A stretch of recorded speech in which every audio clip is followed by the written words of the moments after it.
Hi, I'm Robbie Lawler. What's up, Fight Family? This is your favorite MMA coach, Thiago Alves, the Pitbull. Hey, what's up, guys? I'm Pedro Moyes. This is Mike Brown. Guys, I'm Alexei Olenik. And welcome. And welcome. And welcome. And welcome. And this is We Want One Picks. And you're watching We Want Picks. To We Want Picks. We Want Picks. To We Want Picks. To We Want Picks. Hi, everybody from American Top Picks.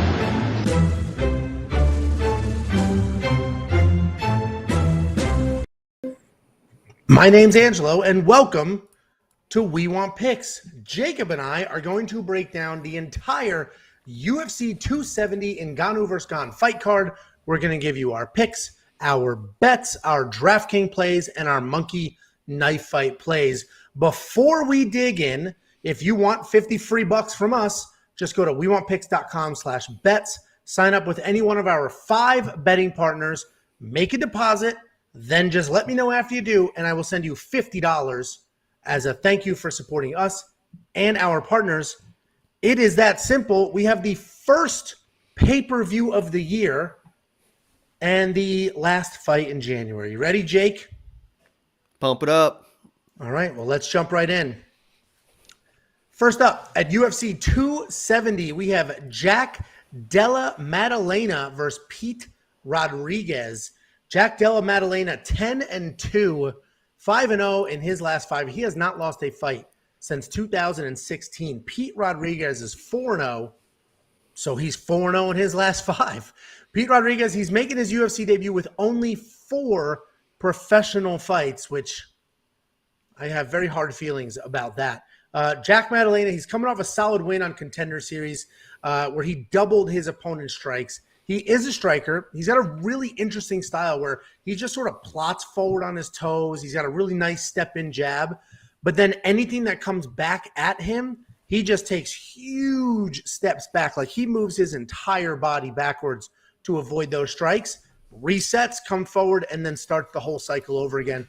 And he has deceiving power, almost like a Sean Strickland, where things that look like setup shots or just jabs end up rocking people and in some cases finishing them. He's got solid takedown defense, but his takedown offense could definitely lose some work. Pete Rodriguez, he only has 4 professional fights. 4. His entire career is 4 fights long. And he was fighting as an amateur at 19, so he did start pretty young. He's got a brawling style striker. He throws really heavy. He has no problem staying inside the pocket.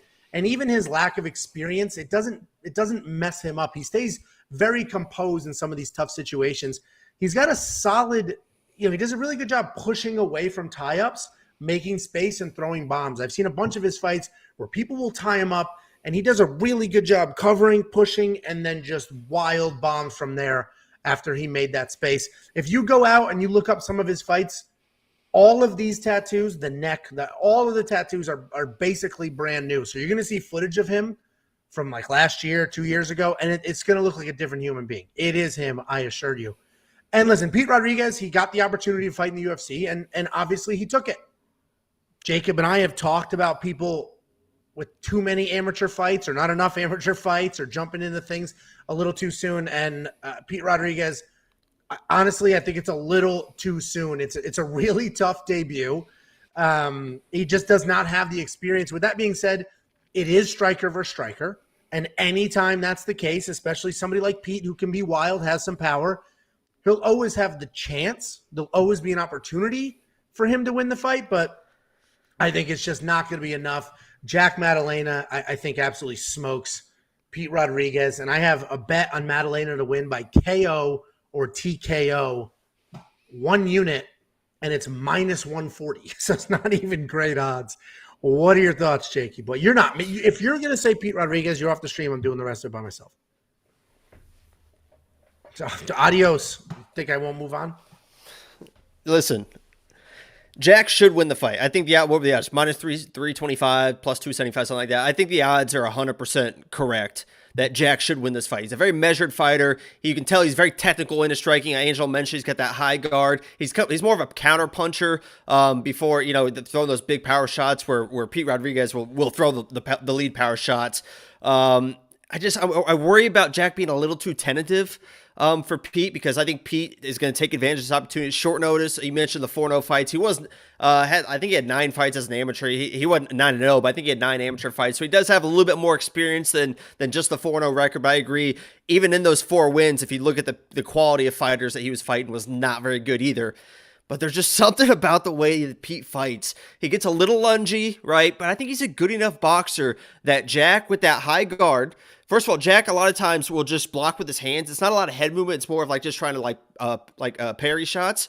And I think I think Pete is good enough boxer that he can get in there before Jack can counter. And I think if he works the body, I think the body shot's going to be there, because I think Jack comes in with a very high guard. A lot of times you see out of boxers, I think that he can work the body.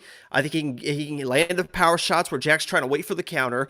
He can't get countered himself. That's where he's going to run into issues. But there's something about this fight where I think it just matchups perfectly for Pete. If he was going to win a fight against somebody that's probably better than him, I think this is it. And I think Pete finds a way to get it done. So Pete's your pick. He is my pick. There's something about Jack that, and Jack is actually kind of the perfect fighter to where he's very, very patient until he has you hurt, right? And the second he has you hurt, he's going in there for the fucking kill. So, Pete has got to watch that. But I just think Jack's a little too tentative. I think Pete takes advantage of opportunities, just all over him early. Lands the big shot. Yeah, frankly, I think Pete's a little undersized. He should be a lightweight instead of a welterweight. There's not a ton out there. There's his fights and then his Instagram. I just, anything's possible. Striker versus striker. I'm just not reading it that way at all. We don't have DraftKings pricing, so we don't have monkey knife fight strike lines yet. Those will probably pop up later in the week. Same with the next fight. There's 2 added fights. DraftKings only has 11, but I'm incredibly confident in Jack Maddalena to win, so much so that I put that KO TKO prop bet on him. So this is one of those where if I'm picking the fight, if we have to pick a fight, I'm gonna pick Pete. I'm probably not gonna put money on Pete because I think Jack should win the fight. He is a better fighter, but if I'm making a pick right now, I think Pete pulls it out. All right. Well, that's the beauty of this sport. We will find out in a few days. Next up at UFC Vegas. No, not UFC Vegas. Next up at UFC 270, we have Ilia Topuria versus late replacement Charles Jourdain. Ilia Topuria 11-0 overall. He's 5-0 in his last 5, coming off the absolute destruction of Ryan Hall. Charles Jourdain 12-4 overall. He's 3-2 in his last 5, and he's coming off that awesome win over Andre Ewell. Charles Jourdain, he is taking this on short notice, but he did fight on the last card of 2021 just about a month ago. Ilia Topuria, he's a good wrestler. He averages a little more than 3 takedowns per fight, and he also has a positive striking differential of 3-2. He's a very well-rounded guy. He's got power in his hands. He's got solid grappling, solid wrestling. And what's interesting is I picked him to lose his original matchup, but this is a very different fight for him. Charles Jourdain, he's a fun come-forward striker. He's got a great chin. He's fast. He has great timing, and he's willing to take chances with spinning and flying attacks. He's coming off the very first decision win of his entire career, and it was an awesome fight against Andre Ewell. If you didn't watch the fight, just watch the last 30 seconds, and that's everything you need to know. He is just marching forward. Like, if you watch the challenge, it was like when CT had Johnny Bananas on his back. Come on. We're not stood up and was walking forward. He was just walking, stomping forward, throwing giant punches and screaming. It was absolutely incredible. And Ilia Topuria was supposed to fight Mazvar Evloev, who is a relentless, nonstop grappler. And now he's fighting Charles Jourdain, an exciting, wild striker. So this definitely poses its own challenges. It is a completely different matchup for him. But I do think Topuria was planning to grapple. He was going to fight a grappler. He's a grappler. So I think he was reinforcing those skills, was planning on coming out, taking shots, grappling, and being prepared for that. And Jourdain has a 48% takedown defense, which is middle of the road statistically, just because it's about 50%. And for the UFC stats, most fighters are around that mark. And he doesn't have a single win against an opponent that was able to take him down. So I do think Ilia Topuria is going to be a little too much for Charles Jourdain. I think he's going to come out, he's going to grapple, he'll take him down, and he'll smother him. So Ilia Topuria is the pick, but Charles Jourdain's the type of guy you can never count out of a fight. What do you think? I think plus 390. Okay. And there's some books that have him plus 410, plus 425 on one book, plus 500 on another is the most crazy, disrespectful shit I have ever seen in my life for Charles Jourdain. I would rank Charles Jourdain, if I was thinking of like the toughest people in the UFC, Charles Jourdain. Remember, I picked against Charles Jourdain as my lock of the week one week, and I flipped 100 or 180 degrees. If I had to rank the toughest people in the UFC, I'm telling you right now, it'd probably be who? Darren Elkins. You would agree with that? Darren Elkins, yep. Probably Ryan Hall, and then probably Clay Guida as a top three, and then you have Charles Jourdain as one of the toughest people in the UFC. Ilia Topuria probably should win this fight. We've never seen Ilia Topuria get to the third round.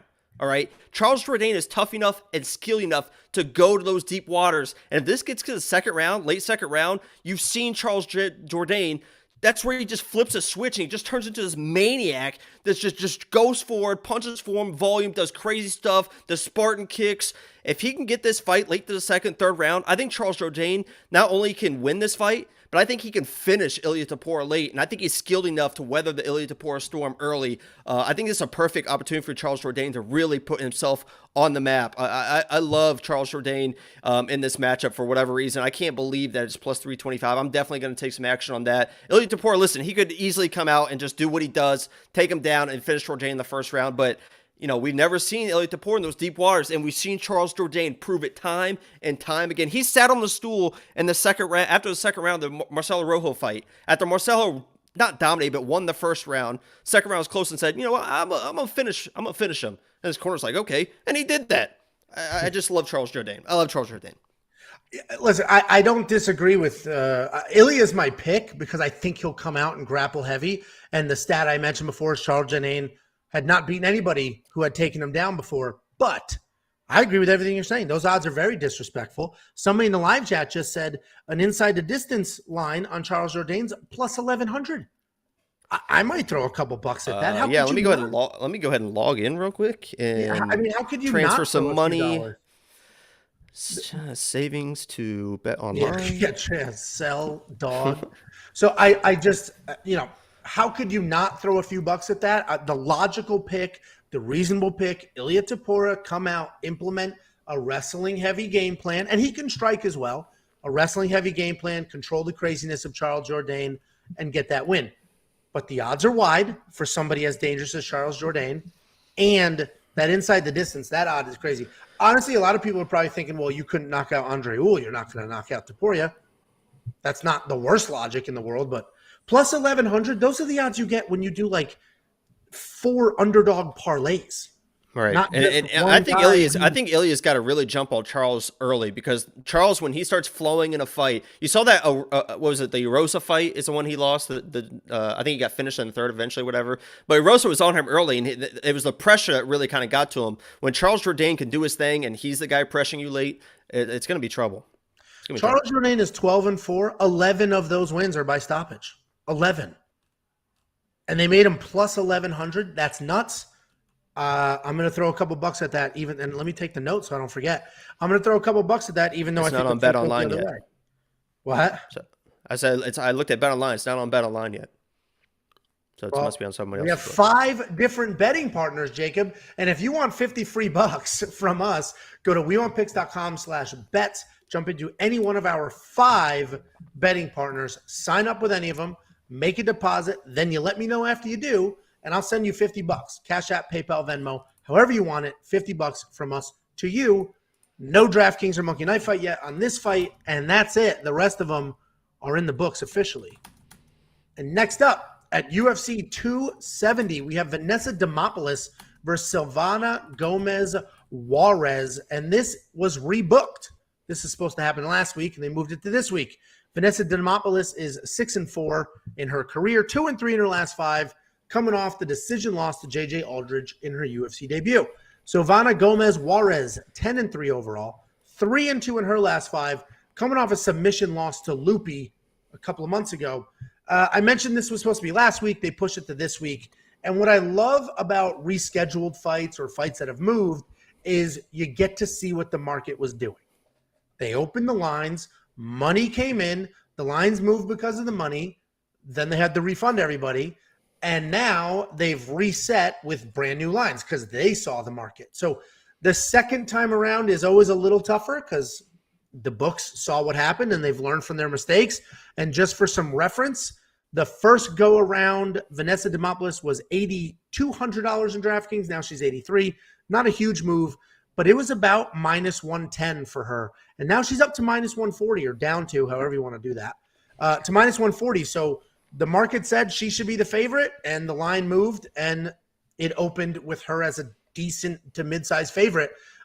She made her UFC debut. Vanessa Demopoulos made her UFC debut at 125 because it was a short notice fight against JJ Aldrich.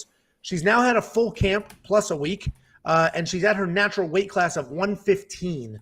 She's a good striker. She likes the pocket. She doesn't have any real power, but she does have volume and footwork. And if it gets to the ground, Vanessa has really good grappling and can make something happen. And I know a few of you were saying, well, you said she's a striker. She's a grappler. Listen, she's a striker. I think she's probably better on the ground than she is on her feet. The problem is she can't get any takedowns. She's not taking anybody down. And every fight starts on their feet. Therefore, she's a striker because she's not ended up on the ground with anybody. Silvana Gómez Juárez. She's similar to Vanessa in that her last fight was her UFC debut. She's also a striker, but where Vanessa likes to stay in the pocket, Silvana likes to use her reach, keep people outside of her range, and work from there. She has genuine power in her hands, and she throws very heavy kicks. I told you, the market told us that Vanessa should be the favorite. I agree with that. I think Silvana has the raw power. Vanessa's got the speed and the volume. Vanessa also has the grappling edge. I mentioned she's got no takedowns, so she's not going to get it to the ground. I don't imagine Silvana's going to shoot any takedowns here. So I do think Vanessa Demopoulos wins. It is probably a sort of pitter-patter, touch-up, fight inside the pocket type decision. What do you think, Jacob Demopoulos?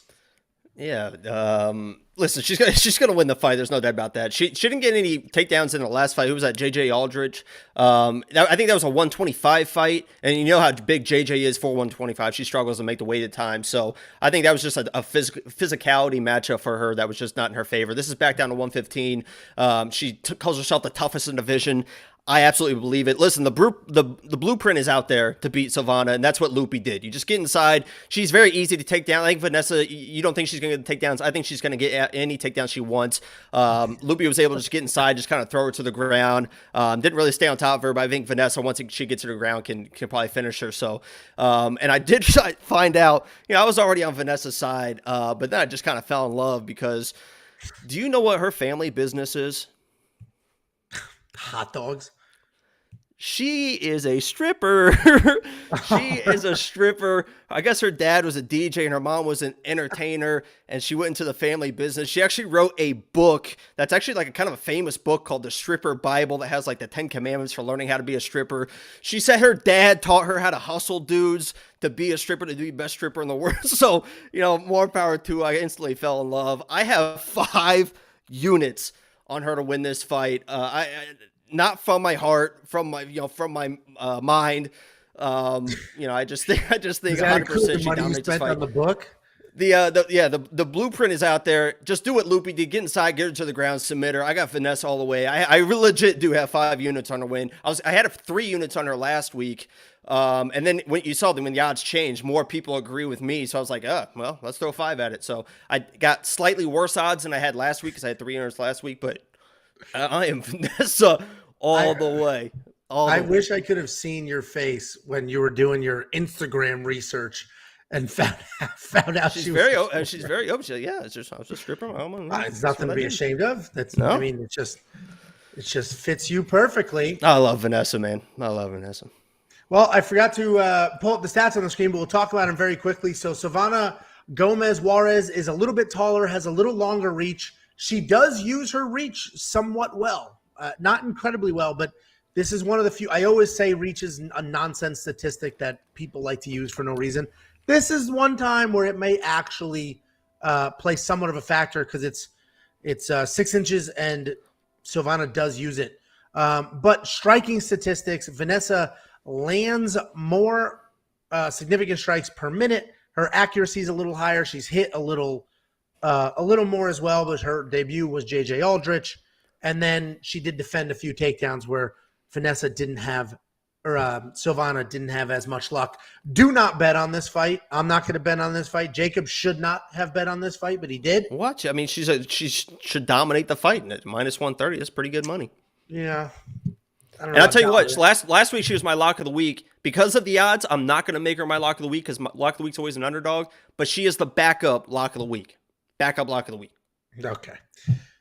You want 50 free bucks, whether you bet on this fight or not? Go to wewantpicks.com/bets. Sign up with any one of our 5 betting partners. Make a deposit. Let me know. I'll send you 50 bucks. It's that simple. Every day we're paying people out. Next up at UFC 270, we have another rebooked fight. We have Hanni Barcelos versus Victor Henry. Hanni Barcelos, 16-2 overall, 4-1 in his last 5. He's coming off that wild fight against Timur Valiev. Victor Henry, 21-5 overall. He's 4-1 in his last 5, and this is his UFC debut. This fight was originally scheduled for UFC Vegas 45 in December, and this is another fight where you get to see how the market reacted to the lines. You essentially get a do-over. I mentioned it before. The market opened the line. They saw where the money went. They refunded everybody because the fight was canceled, and then they reopened the line a few weeks later, and it moved a lot. The first line was minus 220 for Hanni Barcelos. And now you see he's minus 420. So the market... Sorry, someone said Kenny G is a fighter now? Yeah, saxophone. So the market responded very heavily to... Didn't he play the flute? Then he played like the saxophone. Gee, I'm trying to run a professional show here. Anyway, the market said that minus 220 was not enough. They drove it down. It reopened minus 420. It's minus 500 on some books now. Minus 500. Yeah, so massive favorite. And so first go around, I bet on a money line. I'm not betting on a money line this time. But anyway, Hanni Barcelos, he's an incredibly well-rounded fighter. And last time we broke him down was months ago for the Timur Valiev fight. He was training at our friend Glover Teixeira's gym. So we had some inside scoop, and the feedback from Glover was like, dude, he's a killer. Hanni Barcelos is a killer. He's fantastic everywhere. And that's 100% true.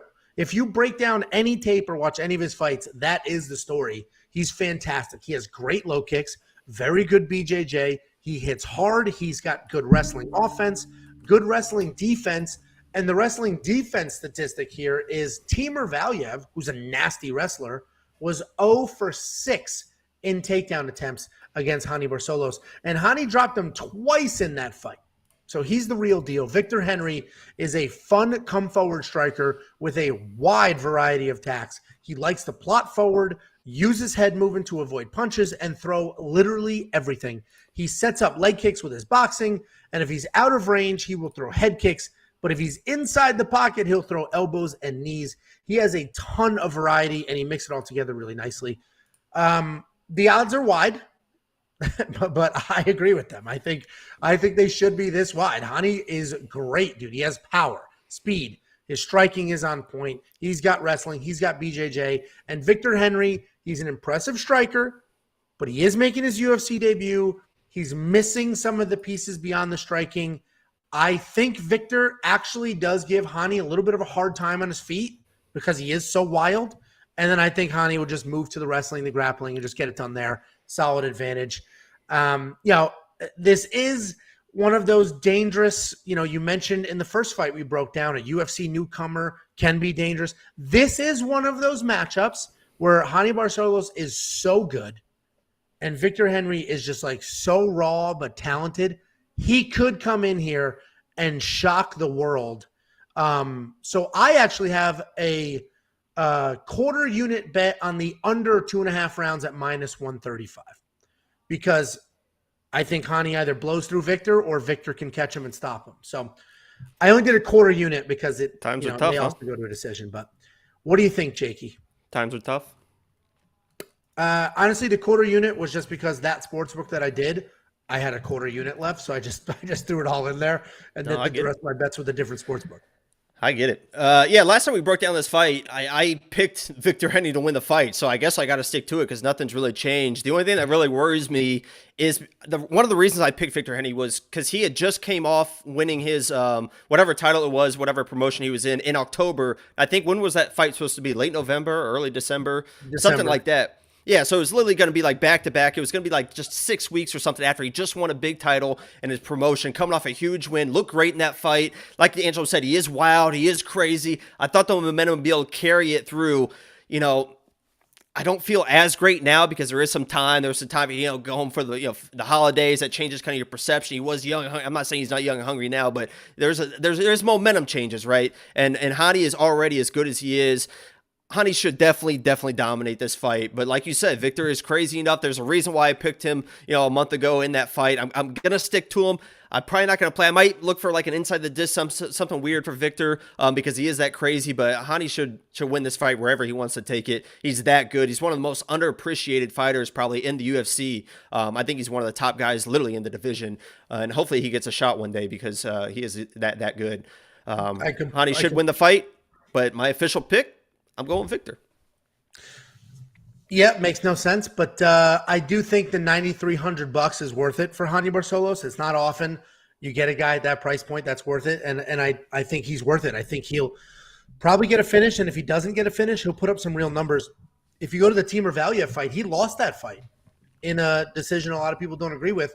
He put up some real numbers there in a loss, let alone in a win against a much lesser opponent. So I'm spending the $9,300. And Monkey Knife Fight's interesting. Honestly, I think it's probably less. I think Hani Barcelos gets caught in a striking war, doesn't like it, takes it down, and then gets it done. So I like the less. What do you think of the Monkey Knife Fight strike line here? I kind of mentioned this in the first breakdown. I think that Victor Henry is a guy that can kind of bait Barcelos into one of those brawls, and I think that Barcelos is going to win most of the exchanges, so I think he's going to just keep doing it, and I think they throw bombs for 3 rounds, and that gives Victor a chance to win. So I think this is a more play, honestly, in Monkey Knife Fights to me, because I think Victor's tough enough to withstand it. Or it could be a less more. I don't like the 80. 80's a lot. I'll have to dig into that strike line a little more. But if you guys have never done Monkey Knife Fight, it's super easy. It's a ton of fun. It's daily fantasy, so it's no different than DraftKings or any other daily fantasy. And all you need to do is say, do you think that the fighter will land more or less than the strike line? It's that simple. And if you get them both right, sorry to interrupt. He had 81 versus Valiv. And he that was defending takedowns. War. That was but he was defending takedowns too. And but in my opinion, defending takedowns helps you out because it's every single pitter-patter strike. But against Valiv, you can't do that. You have to defend the takedown. All right. Well, anyway, right in the middle of my plug, go to wewantpicks.com/MKF. Sign up, make a deposit. They'll match your deposit, and you can use the free deposit money. Don't even use your real money. Play some of these lines. See how you do. You win, great. You lose, it wasn't yours. Who cares? wewantpicks.com/MKF. And if you want a $50 sign-up bonus, go to wewantpicks.com/bets. Any one of our 5 betting partners, make a deposit. Let me know. I'll send you $50, however you want it. And here's a quick look at the stats. Victor Henry has none because it's his UFC debut. But Hani Barcelos lands almost 6 significant strikes per minute. The average is about 3. His striking accuracy is okay. His striking defense is very good. Look at that tattoo. Look at that tattoo on his arm. Look at that takedown defense at 92%. That's not a huge factor here, but his accuracy at 56 should get it done. Do you see the walls of Jericho tattoo that Victor Henry has? That's incredible. I do see that. That's funny. Next up, at UFC 270, we have Jasmine Jasudavicius versus Kay Hansen. Kay Hansen is 7-4 in her career, 4-1 in her last 5, coming off a very close loss to Corey McKenna. Jasmine Jasudavicius, Jasudavicius. JJ. 6-1 in her career, 4-1 in her last 5, coming off a solid win on Contender Series. Jasmine is a grappler who likes to come forward, push the pace with her striking. She has a solid collar tie underhook clinch, so she'll grab the back of the head, she'll go on the underhook. I noticed that too. I noticed that same thing. I was right. That was right in my notes right there. I can't believe you saw the same thing. Well, your technical analysis is spot on. She's like this. She has that solid collar tie underhook clinch where she controls your body. She throws heavy knees in there, and then she works some takedowns. Her takedowns are a bit sloppy, but she's got such fantastic hips that even if there's a scramble that's created because it's a poor takedown attempt, she will end up on top and she'll scramble her way up. Kay Hansen is incredibly young. She made her UFC debut at 20. She's a short, powerful grappler who I said she likes to Mike Tyson her way into the clinch. And when I say Mike Tyson, she literally covers up like this and just giant bobs and weaves and then just comes over the top of it to close that distance. It's not very technical, but she protects her chin and just stomps her way forward. Once she does close that distance and she gets, in, she presses you against the cage, then she just drops down to some legs. She'll grab one or two and just straight up lift. On more than one occasion, you will find footage of her just lifting her opponent clean up. And then after she gets the takedown, she just immediately starts working for submissions. This honestly is a pretty fun matchup between two women who will absolutely go at it. I think Jasmine's the better striker and has the better hips, but Kay's more powerful for sure, and she has the better takedowns. She's probably more technically skilled on the ground as well. The issue with Kay is she will fall behind in the striking because she's not very technical. And in her loss against Corey McKenna, it was clear that she did not have the striking defense or the technique to win those exchanges. So she immediately went to grappling, where she had some success. I think this is a really close fight. And I like Jasmine here. I think these odds are a bit wide. I think Jasmine can win the striking exchanges, and I think her hips will be good enough to defend the takedowns or at least create a scramble or work her way up if they end up on the ground. So I like Jasmine. Kay Hansen, big, not like she's small in stature, but she's powerful, aggressive, but I'm going Jasmine. You're making that stupid face. What? I do like Jasmine. I don't like her in this fight. I just like her as a fighter. If you watch, there's a fight versus her versus Kylie O'Hearn. That's like those two girls. That was one of the toughest fights I've ever seen. I mentioned Charles Jourdain being the toughest guy, maybe in the UFC. It actually might be Jasmine Jourdain because that fight was just, she's nonstop throwing ones and twos. She will stand in the pocket and throw ones and twos, no problem. She doesn't have any power, but I mean, they're precise strikes, Right. and she'll take it. She'll take a shot to give a shot for sure. You mentioned her scrambling ability. She's an incredible scrambler. She is good on the ground. I was gonna pick her. I watched her film first. I'm like, oh man, she's tough as shit. She's good on the ground. She can, win the 1 and 2s. It's almost like Caitlin Chukagian, and the way she can just kind of like 1-2, 1-2, 1-2 you to death. And then I watched Kay Hansen's tape, and I'm like, damn, she is tough and she is phenomenal on the ground. And I think she's physical enough for those takedowns where I think Jasmine might, I kind of mentioned it with the Brandon Royval fight where he can kind of trust his scrambles too much and kind of get caught in bad positions. I think Jasmine kind of does the same thing where she doesn't mind going back to her back because she feels like she can just kind of sweep and scramble out of those positions. And I think versus Kay, if she's going to her back, I think she's going to get controlled and she might end up getting submitted. So, it's crazy that Kay Hansen is only 22 years old with this much experience and the talent that she has. She's going to be tough for a long, long time. I think she's tougher and can control those ground positions enough to dominate Jasmine on the ground. But I agree. If this is a standing fight, I think that Jasmine is tough enough and can throw enough volume to win this fight. But if this goes to the ground at all, I think Kay Hansen's going to dominate the fight. Well, and if we look at the stats real quick, and Kay Hansen has a few fights in the UFC, so there is a sample size on her. Jasmine lands way more strikes, but she is fast. I mean, she's aggressive, she's fast, she just throws. But if you look at the grappling stats, because I think that's what will be a factor here, Kay Hansen's only 25% accuracy. And we don't have any defense on Jasmine because she didn't have to defend. But 25% accuracy, and then you get somebody like Jasmine who has the hips. You guys in the comments talk about Angela keeps talking about her hips. I've wrestled my entire life. Hips are the only thing that matter in wrestling, the only thing. And she's got great scramble hips. They're exactly where they need to be, and she'll win those scrambles. So you take a 25% takedown accuracy from Kay Hansen, you add the solid defense from Jasmine. I don't know if she'll have that success everybody thinks she will. And then especially, I've coached wrestling my entire life. And when we get, not as my entire adult life, and we get kids that are very strong. and they get used to being very strong when they're younger, and they'll pick people up, and they'll just get used to that, and they'll never learn the clean, solid technique because they were so good at just being powerful. Kay Hansen is kind of like that. She's so strong that she can just pick things up. But then if you're actually going to scramble with her and you're going to work your technique, she's not as technically sound as you would think she is, given some of the takedowns that she gets. So it's a lot of power stuff. Jasmine is super long, which is always hard to pick up somebody that's very long. She's got solid scrambling. I like Jasmine, but I fully recognize just what a tank Kay Hansen is. And let's look at the pricing. DraftKings, 8,800 to 7,400. Honestly, there might be, you could argue there's decent value on either one. If you think Kay Hansen's going to get a bunch of takedowns, the fight likely goes the distance, so you're not going to get stoppage points, but there'll be some scrambling, some ground control. There'll be a bunch of strikes, and I wouldn't be surprised if there's some reversals here. So there could be some solid points. You're going to touch either one in DraftKings? I might. Depends on the other kind of values of, because at 88, you're looking for a finish right around that 88, and Jasmine is. I mentioned how tough she is. I think that Kay definitely can finish Jasmine, but she's got to get to the ground early and kind of exhaust her and work submissions early, because I think late she's not going to be able to submit her. So, 88. I agree. Maybe the $7,400 is the better value, because she if she wins those scrambles, she's going to be on top as well and be able to score very well.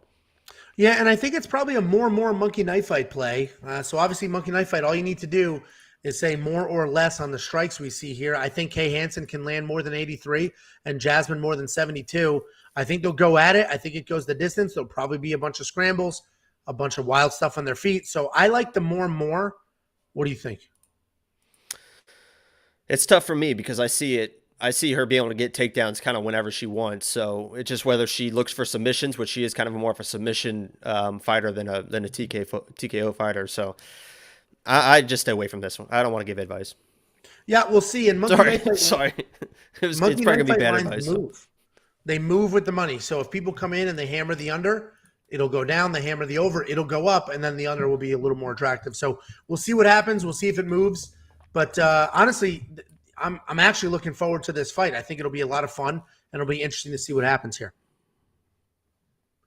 Next up, at UFC 270, we have Tony Gravely versus Saimon Oliveira. Tony Gravely, 21-7 overall. He's 3-2 in his last 5. He's coming off the loss to Nate Maness a few months ago. Saimon Oliveira is 18-3. He's 5-0 in his last 5, and his last loss was 2018.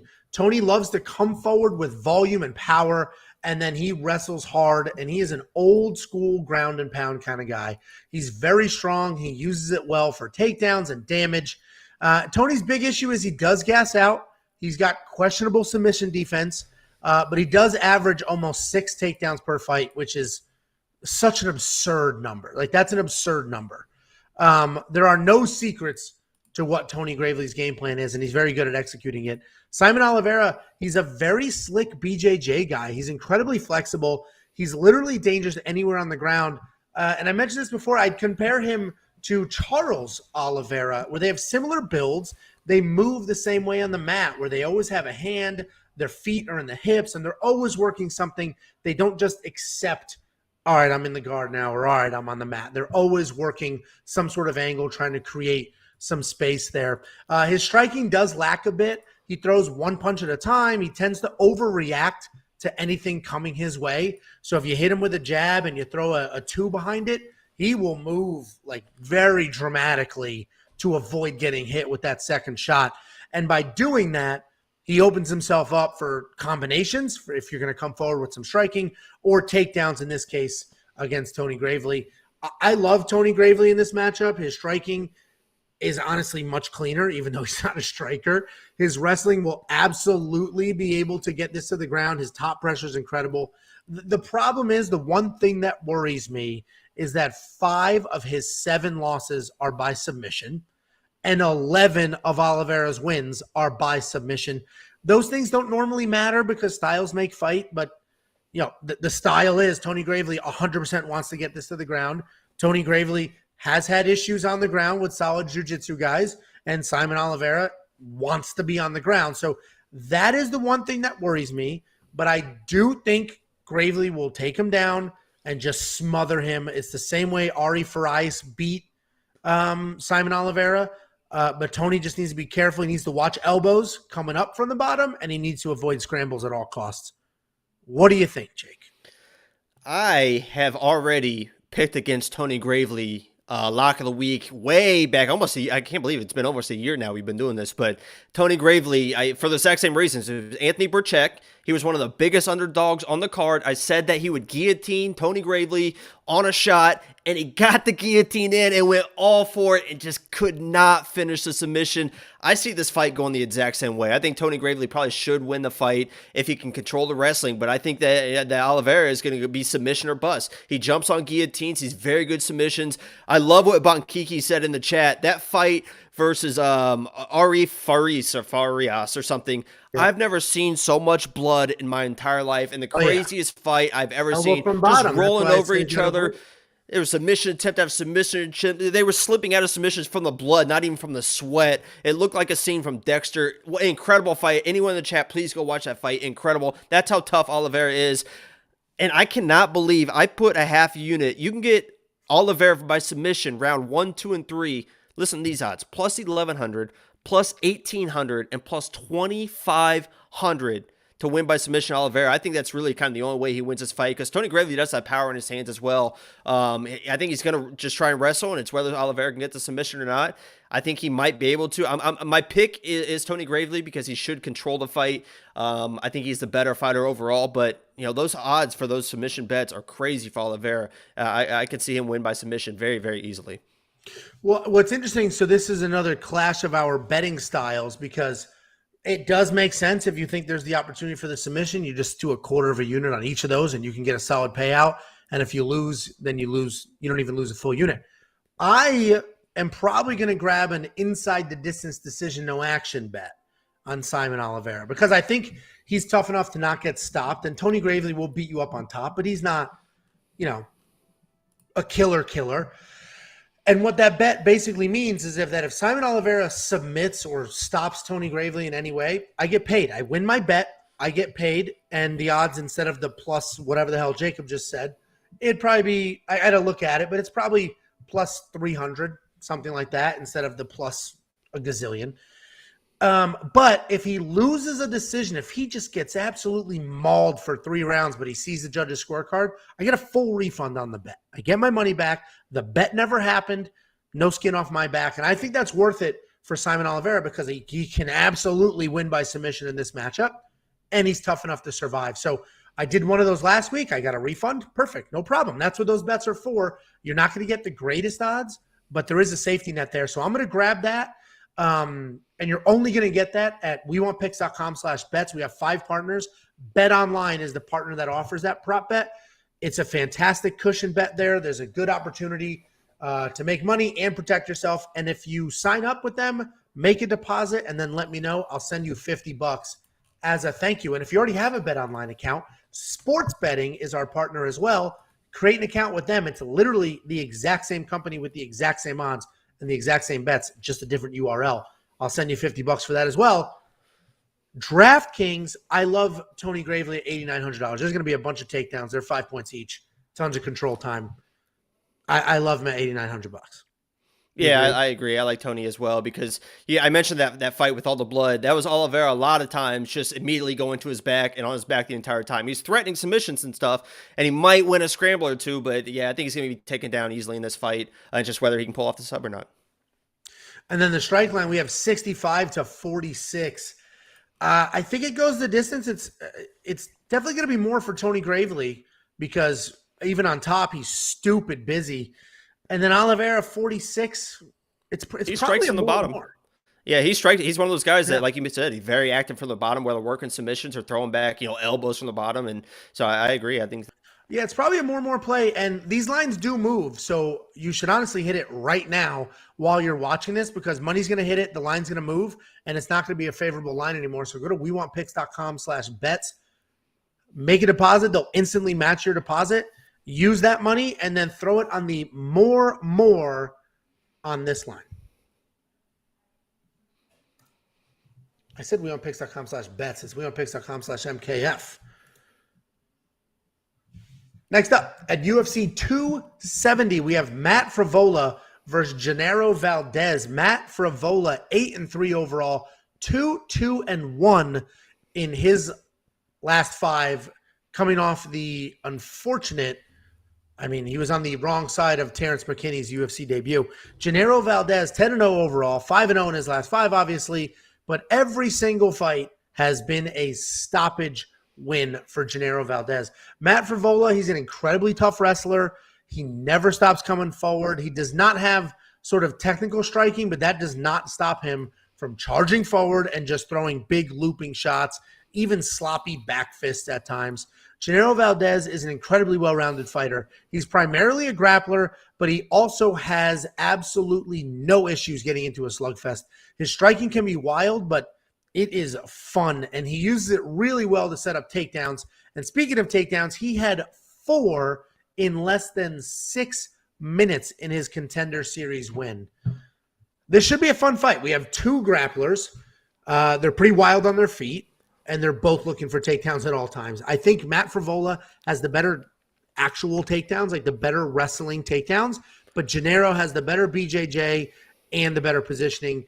And even though Matt has the better takedowns, he will sometimes hang out in a striking match where Genaro will not. He knows exactly what he should do, where he should be, and what he should be doing, and he will not get caught in a slugfest. He will take shots and work to the ground. So I like Genaro here to get the takedowns and potentially even stop Matt Frevola in this fight. So I'm going underdog spot here. What do you think, Jakey? Viva la Mexico! Genaro is a lock of the week. I love Genaro in this matchup, man. He is nasty. I have 2 units inside the distance. I have 2 units on him straight up to win. I just love the way he fights. Matt Frevola, you mentioned that easy knockout. First of all, Genaro 10-0, 10 finishes, unbelievable fighter with the grappling. Matt Frevola is like a wrestler that gets out wrestled. There was 2 fights ago, he got taken down 10 times and controlled in that fight. He's a guy that wants to grapple, but he constantly gets out grappled. I think it's same thing happens here. I think that Genaro, if he wants to win the striking, can win the striking. I think if he wants to grapple, he can win the grappling. The issue is he's going to have cardio issues. You saw that in Contender Series fight. He ran at it. He blew his load in the first round. Even after getting off the stool in the second round, was like, and still won by knockout. He is like the definition. When they talk about Mexican tough as fighters, that's like one of the best compliments you can give like a boxer is he's Mexican tough. This dude is the definition of Mexican tough. He will not give up no matter how tired he gets. He's probably going to get tired if he can't get the finish in the first round, but I think he can probably get the finish in the first round. He's that aggressive. I think he's that talented, and I think Matt Frevola is really just not that good. He's 2-3-1 in the UFC, and one of those wins is a split decision win. He could be 1-4-1 in the UFC. He's a grappler that gets out grappled. I think Genaro Valdéz dominates this fight. I've inside the distance, and I'm all the way. Lock of the week. This is going to be for 6 in a row for lock of the week. We have 5 in a row. So here we go. Lock of the week, 6 in a row. Yeah, it'll be interesting. I did this whole breakdown without knowing the odds. I did it, when I do the graphics, that's when I see the odds. So I did all my notes, all my research before I saw the odds, and I was surprised. I thought these would be flipped. I literally had to check my work a few times. I'm like, I don't. Yeah, this is crazy. I don't know what people see. No offense to Matt Frevola, obviously he's a very good talent, and I think the record is kind of bloated a little bit. You see, 8-3, as a wrestler. I just don't see like a fantastic fighter. I think he's a very good fighter, but I don't see that next level. And I'm not saying Genaro's at next level, but I think he's a lot closer than Matt is in this fight. To me, the biggest difference is that Genaro's just going to shoot. He's not going to play games. He will shoot. He will stick to that game plan, and he won't get caught in sort of a firefight. So we're both on the underdog here, and DraftKings, obviously $7,500 should be money well spent because he will get some takedowns, put up some points, and we both think he wins. The Monkey Knife Fight line is interesting because, 56 is – I do think it's probably more and more. I think it's a distance fight. I think you think it's I think he blitzes him, man. I think that if Genaro doesn't get a first-round finish, I think he's probably in trouble. He is tough as shit, but the cardio I don't think is going to be there because I think he's going to come out pay-per-view. I don't know where this is. I think, is this on the early prelims or just the prelims? I'm not sure, but he's going to be pumped up. the fans get behind people like that. I think he blows his load in the first round, either gets a finish or we'll see what happens after that. I think he's tough enough to grind out even a win when he's tired, but I would not play Matt Frevola at $8,700. No, it's a lot of money. He would need a ton of takedowns and obviously a stoppage to make that worth it. And then Monkey Knife Fight, I personally think it's probably more and more. That's a pretty low line if you think this goes the distance or close to it. I mean, two active, because they are active guys. Two active guys like this can blow past that by mid-second round. Tango El Gato, Milos Pantalones. Viva la Mexico. Your cat has your pants? That's from Blue Streak. Yeah, I know. Okay. I believe you said you got a cat in your pants. It's a fantastic movie. Next up, at UFC 270, we have Michael Morales versus Trevin Giles. Michael Morales is 12-0 with 10 stoppages. Trevin Giles is 14-3, 3-2 in his last 5, coming off the loss to Duplessis. Michael Morales is an absolute killer. He's a freestyle wrestling national champion, a Muay Thai national champion from Ecuador. He has fantastic footwork and a great jab.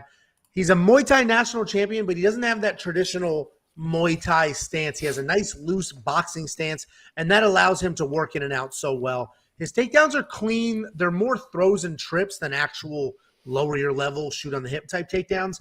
And my only knock on him would be that sometimes he's a little slow to engage and take his time and pick his spots. Trevin Giles is very athletic. He's a grappler with a solid jab. He's pretty light in his feet, and he does a nice job of working in and out of range. He'll throw a combination and step completely out of range and reset. Regardless of what the stats say, his wrestling offense is not very good. His submission defense, however, is absolutely incredible. If you go back and watch his fight against Brendan Allen, but in the LFA, he defended every single submission attempt you could possibly imagine and ultimately snuck out his own submission. Trevin Giles, listen, he's got decent striking. His takedowns are pretty poor. His grappling is good, but I don't think that's enough here. His athleticism has gotten him through some fights that he shouldn't have won. But again, I don't think that's going to happen here. I like Morales to win the fight. I think he's better everywhere except the pace and engaging. My only concern is that Trevin may just march forward, stay in Morales' face, and then that'll give him a hard time, especially Morales, who can take his time. But Morales is the pick. This is a great measuring stick fight. We will find out if Michael Morales is fantastic or just okay. Because Trevin Giles is good. He's athletic, but he's pretty raw. And I think Michael's more talented everywhere, so I got Michael winning this fight. Yeah, this is actually kind of crazy. When I was looking at this fight, Michael Morales, first of all, he was born in the year 2000. You know how ridiculous that is to think that this kid was born in the year 2000? He's 21 years old, born in the year. I don't know why I saw that. I'm like, Jesus Christ, I'm old, man. That is crazy. In order to be 12-0, and as you mentioned, the talent behind this kid is just unreal.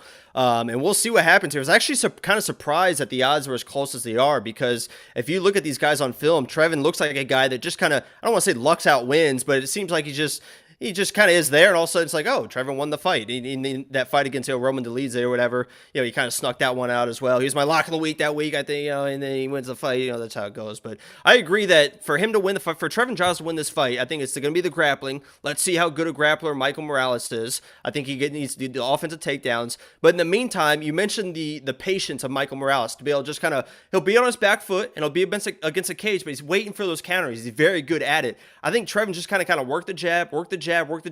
He's one of those guys that calls himself the best boxer in the UFC. He's a very good boxer. I wouldn't call him the best boxer, but he can work a jab very, very well. And against those young guys that's waiting to, right. And against those young guys, in the bright lights, sometimes you get jabbed a few times in the face and you just kind of start to panic. So I'd work the grappling, and I'd be careful because, last fight against, Duplessis or whatever, Duplessis, there was in the second round, Trevin was showboating almost because he landed a couple strikes. You know how many total strikes Trevin had in that fight? It was in the second round when he got knocked out. 10. He landed 10 total strikes. And it was landed 2 strikes. It was hands out, showboating, and then got dropped. I think the same thing that could happen in this fight if he starts showboating like that. But I think Trevin probably should win the fight, with the grappling. But I'm going Michael Morales all the way. I think that he's young enough and is good enough and talented enough to catch Trevin in those situations. So I'm going Michael Morales. Yeah, nice. We're aligned on this one, and honestly, it's not that shocking. The guy's a national wrestling champion, national Muay Thai champion, and the favorite. And like you said, Trevin Giles is a very talented, athletic guy, but some of those wins get a little questionable. The money is basically even in DraftKings. I think there's some value on Michael Morales, but depending what my lineup looks like, I'm not a big fan of UFC debuts in DraftKings, unless I'm like 100% positive. And he's not truly a UFC debut, but it's close enough. Yeah, I think he's a little too unproven. I think that Giles is going to test his grappling. I think that's going to happen. Yeah. If the grappling holds up, I think he's going to dominate. And if it doesn't, he could be in real trouble. So we'll see. Yeah, and that's tough for DraftKings to have a question mark on the grappling. Well, and Trevin Giles, him winning would not be shocking. This is not like a guarantee. On paper, Michael Morales should dominate, but like you said, Roman Dolidze should have dominated too. Now, I think Roman won that fight, and it was a bad decision, but it was still close enough to be a bad decision, which shouldn't Trevin have had the happened. power. He had the power shots. He was just throwing bombs and was landing. Well, and it just shouldn't have happened. He was that much more talented, and so is Michael Morales. So Trevin Giles does have a knack for winning some of these fights. So I'm not spending the money in DraftKings because it's not like Trevin's a big enough underdog to throw it at, and Michael Morales, too many questions. Monkey Knife Fight, though, it's probably a more. Another more. Yeah, I think these guys go at it multiple rounds. If you want 50 free bucks, go to wewantpicks.com/bets, sign up with any one of our 5 betting partners, make a deposit, let me know, and I'll send you 50 bucks. As we were doing the last breakdown, I was talking to Abel on Instagram saying, hey, can I sign up with another one and get another 50 bucks? Yes, you can. Do all 5. I'll send you 250. Doesn't matter. 50 bucks, just sign up with them, make a deposit, let me know. We'll verify your account and go ahead and get you paid. And you want to play Monkey Knife Fight? wewantpicks.com/MKF. Next up, at UFC 270, we have a battle of the middleweight grapplers. We have Rodolfo Vieira versus Wellington Turman. Rodolfo Vieira, 8-1. He's 4-1 in his last 5, and that lone loss was to Fluffy Hernandez, and he was the most exhausted I've ever seen any human being be, ever. Wellington Turman, 17-5 overall. He's 2-3 in his last 5, and he's coming off that split decision win over Sam Alvey. Rodolfo Vieira is massive at 185 pounds. He's crazy strong. He obviously has world-level jiu-jitsu. His cardio is absolutely horrific. It's horrific. That loss against Fluffy, he just died. He was fine last fight. Well, he does have power in his hands and good offensive takedowns. Don't expect him to be fresh later in the rounds, especially if he wrestles. But in his last fight, he did seem to fix some of those cardio issues. Granted, it didn't go to a decision, so it's not like you got a ton of looks at it. Wellington Turman, he's a solid grappler. His striking could use some work, but it's mostly there to set up the grappling. He's slick on the ground. He's always looking to make something happen. And his striking isn't very powerful, but he does have solid entries, and he uses his footwork pretty well. His last fight was a scrap against Sam Alvey, and I know how easy it is for all of you to say, well, Sam Alvey sucks, and that was a split decision, and it shouldn't have been a split decision against Sam Alvey. That's a loss. This guy's terrible.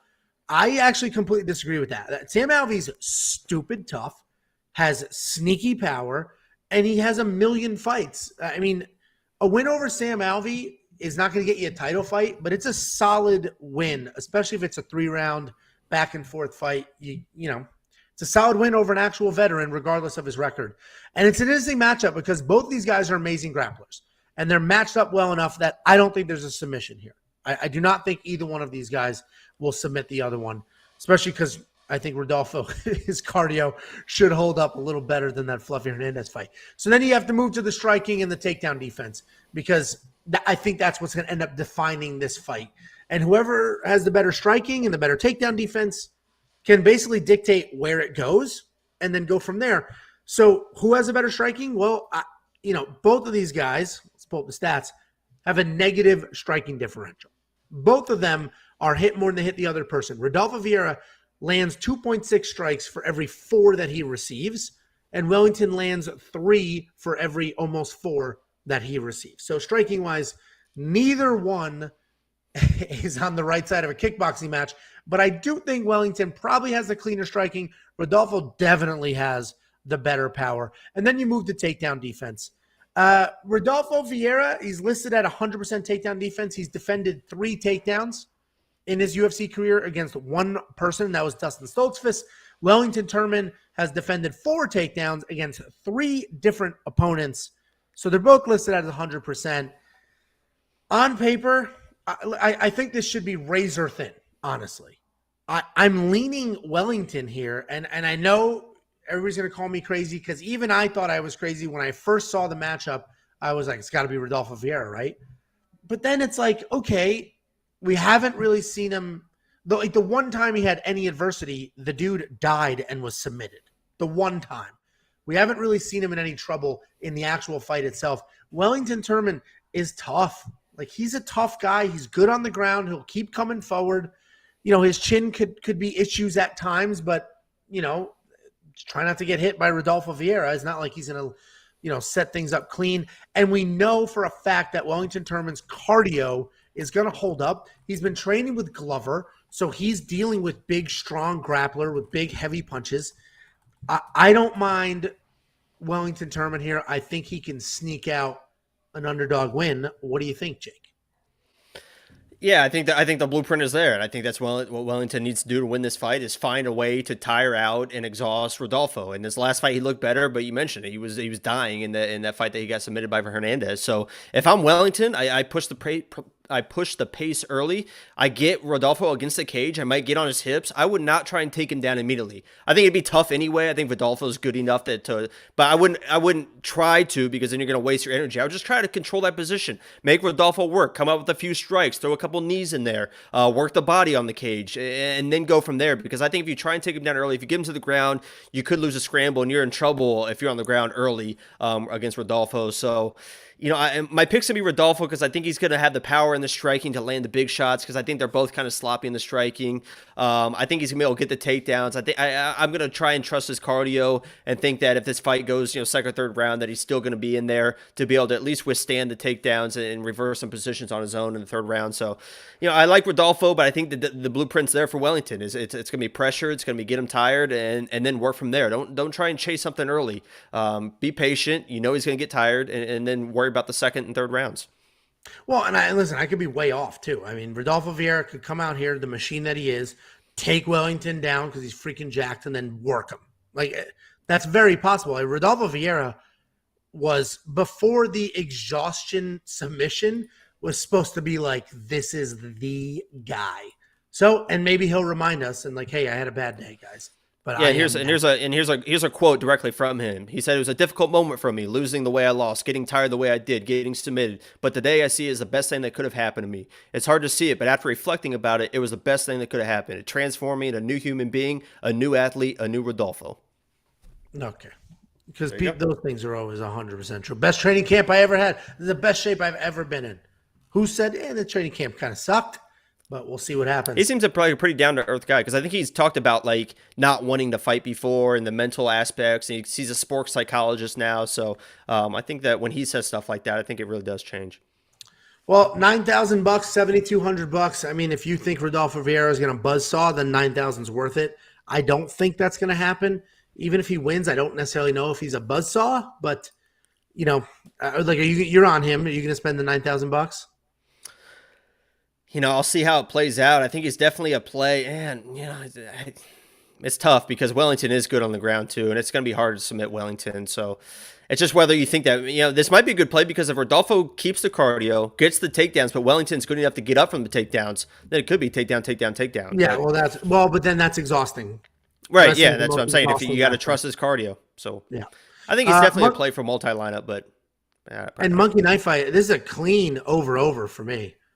I mean, I think this is an easy. Yeah, because I don't think anyone's getting finished early. Yeah, it's probably a more. No, they'll probably both get tired and not be able to take each other down, so then they got to strike. And yep, this is an easy over. I'm going to do the more and more on Monkey Knife Fight.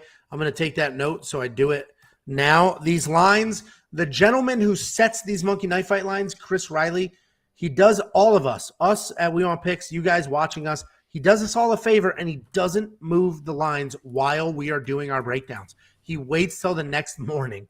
So if you're watching this now, this is a line that I would go to wewantpicks.com/MKF.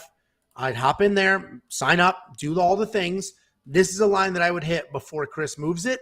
So you have the rest of tonight, and it's Tuesday night, the rest of tonight to hit it before it moves. I think this is a clean more on the Monkey Knife Fight line. And betting-wise, there's definitely a ton of prop bets that might make some sense. Go to wewantpicks.com/bets. We have 5 partners.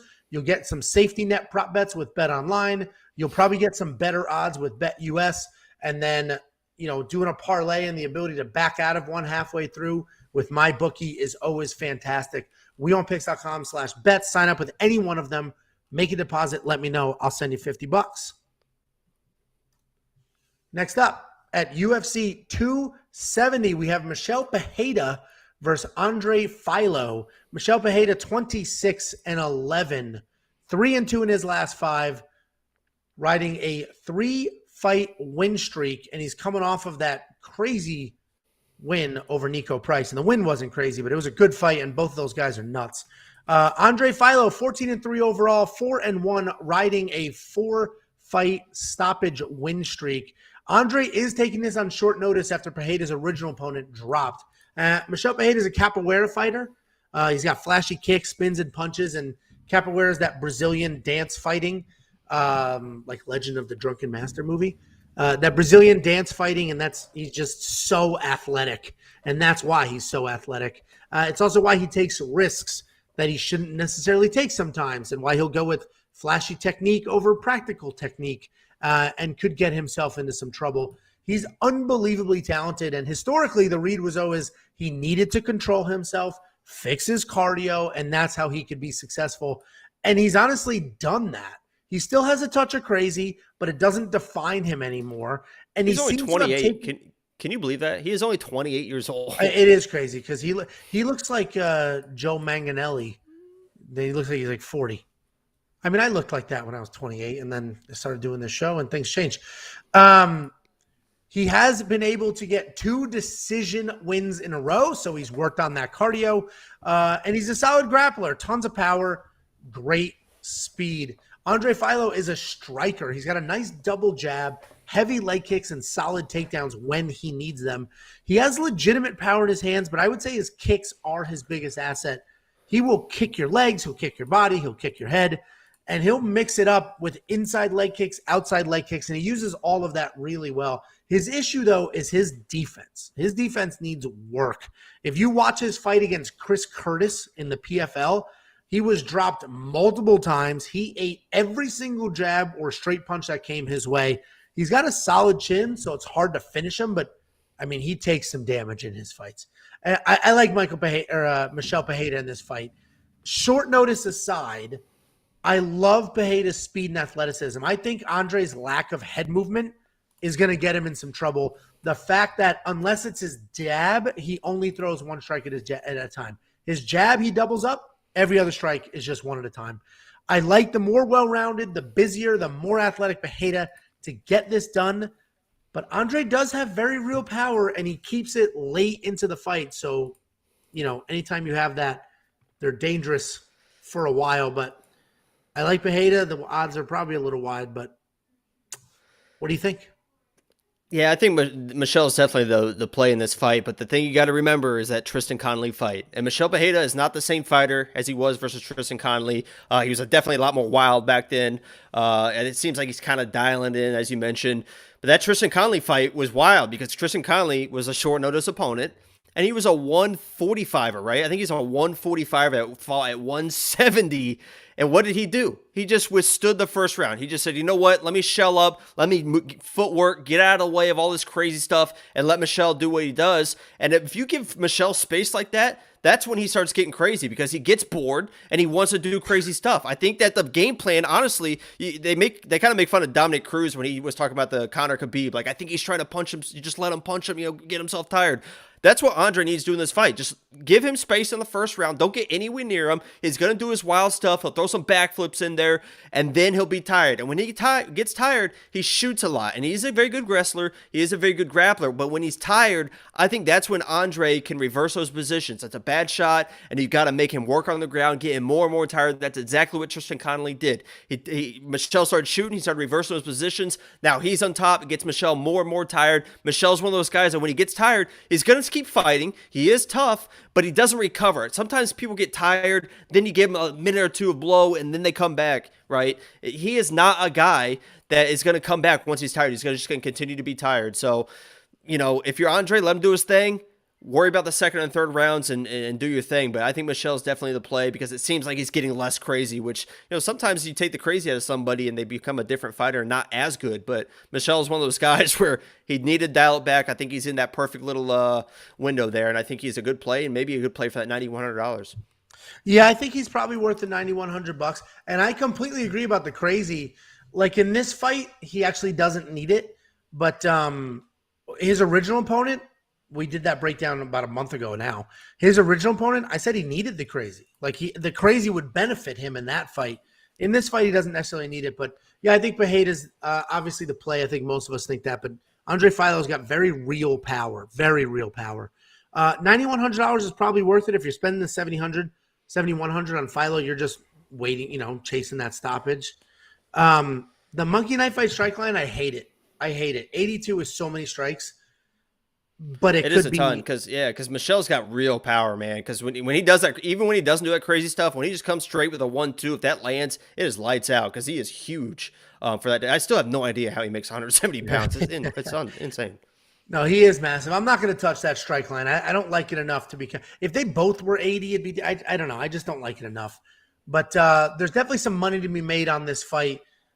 Go to wewantpicks.com/bets. Sign up with any one of our 5 betting partners.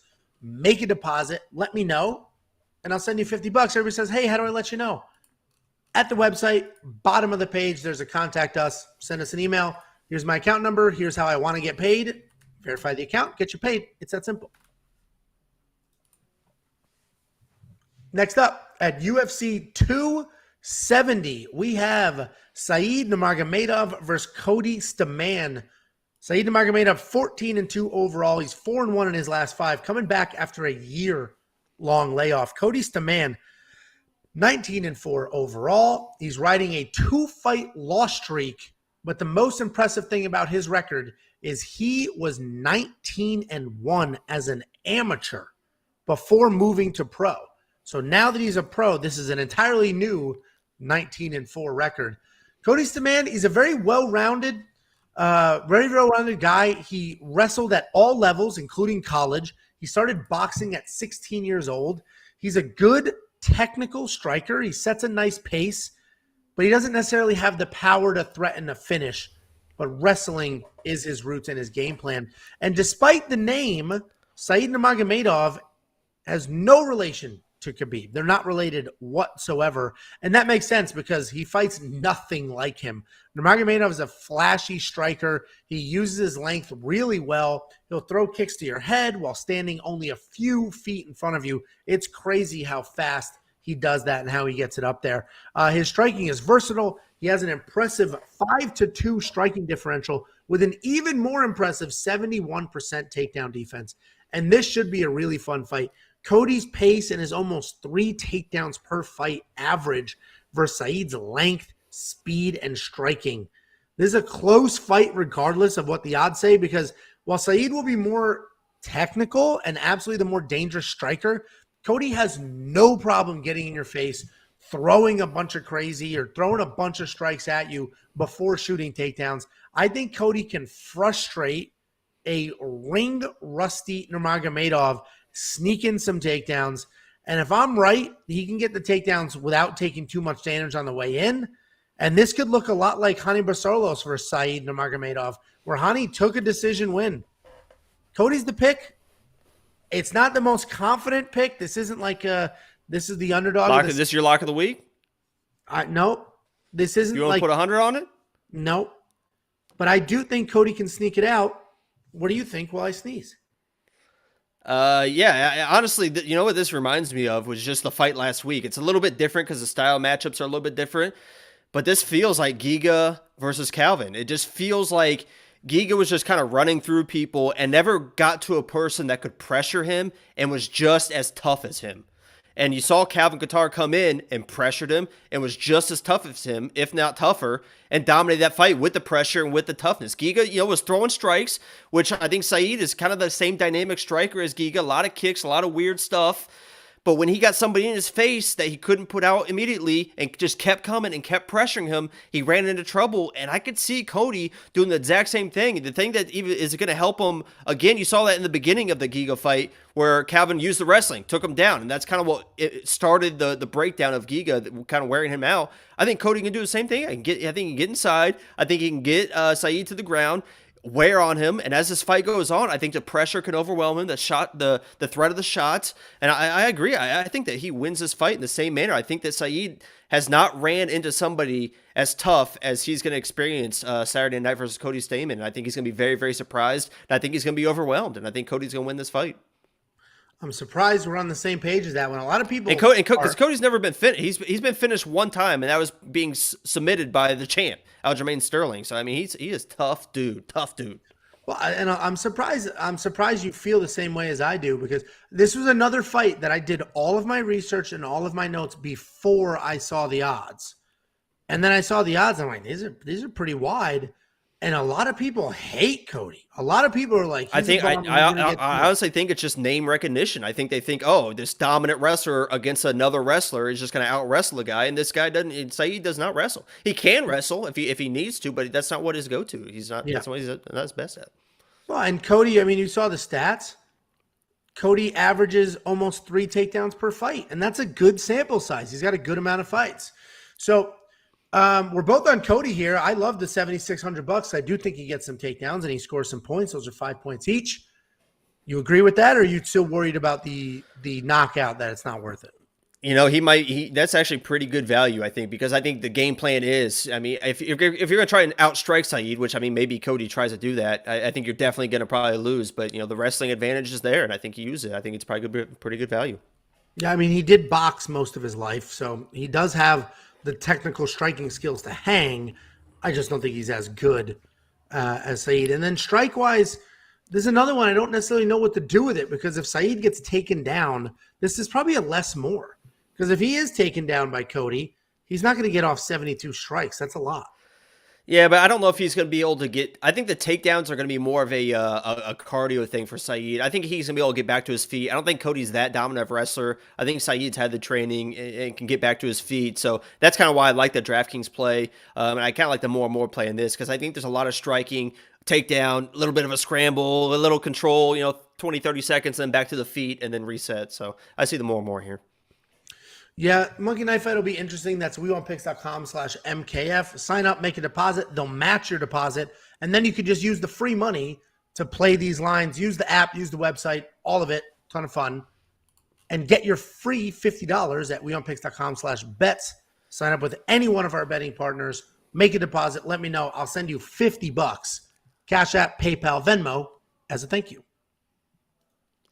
Next up at UFC 270, we have the co-main event of the evening. We have Brandon Moreno versus Davison Figueiredo in their third matchup. Brandon Moreno is 19-5 overall, 4-0-1 in his last 5, coming off of the win over Davison Figueiredo, who is 20-2 overall, 3-1-1 in his last 5. This is the third and likely final fight between these two. In the first fight, we saw a majority draw, which means 2 judges said it was a draw. 1 did not, and that judge gave it to Figueiredo. And in that first fight, don't forget, a point was taken away from Davison Figueiredo. So Figueiredo won that fight, right? The point deduction is the only reason there was 2 judges made it a draw. So Figueiredo basically won that first fight. The second fight, however, Brandon Moreno absolutely dominated. Figueiredo just seemed off, seemed out of it, like he didn't take it serious or it just wasn't in the right shape. I don't know what it was, but Brandon Moreno dominated that second fight, which is why he's a good size favorite this go around. Brandon Moreno is great. He's very tough. He's got a great chin. He puts on a nonstop pace. In their first fight, he won the wrestling exchanges and the scrambles. He doesn't have the same power as Figgy, but he has the volume to overwhelm. And just like last time, he needs to push the pace and keep it dirty to exhaust Figueiredo and win this fight. Deiveson Figueiredo is a very well-rounded guy. He's dangerous everywhere. He's really good at baiting you into striking exchanges. He'll make you think that you're inside range when you're not, and then he'll have you thinking you're outside of range, and he comes wild in there, hitting you with big, heavy shots. His BJJ is great. He's incredible off his back, and not to mention, again, the power in his hands. He has genuine power. The issue, however, is he's massive, and that affects his cardio. I mean, he has legitimate cardio issues and has for a while. I mentioned this last time I broke this fight down, but Manel Kopp did an interview with MMA Junkie a few weeks ago now, where he mentioned that Figueiredo had big weight-cutting issues in his last fight, and that he was literally in the hospital leading up to that fight. So that would explain why he was just off in that last fight. And Manel Kopp's breakdown of the fight was that Figgy's got incredible power, he's dangerous, and Moreno feels that power in the fights, and he needs to get it past the third round to win the fight.